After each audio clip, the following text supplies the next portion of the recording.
T20 world cup 2026లో team India తన జయ యాత్రను కొనసాగిస్తుంది. గురువారం ఢిల్లీ వేదికగా జరిగిన గ్రూప్ ఏ మ్యాచ్లో నమీబియాను భారత్ చిత్తుగా ఓడించింది. బ్యాటింగ్, బౌలింగ్లో పూర్తి ఆధిపత్యం ప్రదర్శించిన సూర్యకుమార్ యాదవ్ సేన ఏకంగా 93 పరుగుల తేడాతో ఘన విజయాన్ని నమోదు చేసింది.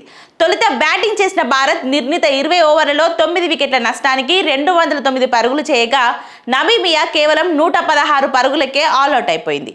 టాస్ ఓడి బ్యాటింగ్కు దిగిన భారత్కు అదిరిపోయే ఆరంభం లభించింది.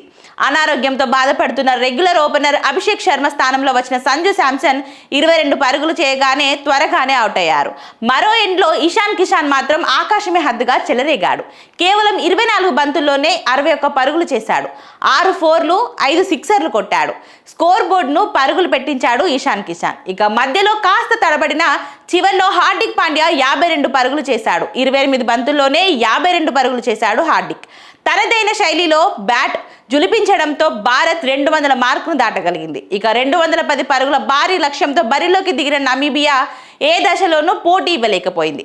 భారత బౌలర్లు కట్టుదిట్టంగా బౌలింగ్ చేయడంతో ఆ జట్టు వరుసగా వికెట్లు కోల్పోయింది.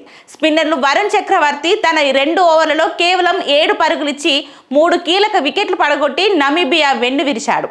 ఇక జస్ప్రీత్ బుమ్రా, అక్షర్ పటేల్, హార్దిక్ పాండ్యా కూడా తలో 2 వికెట్లు తీసి విజయంలో భాగమయ్యారు.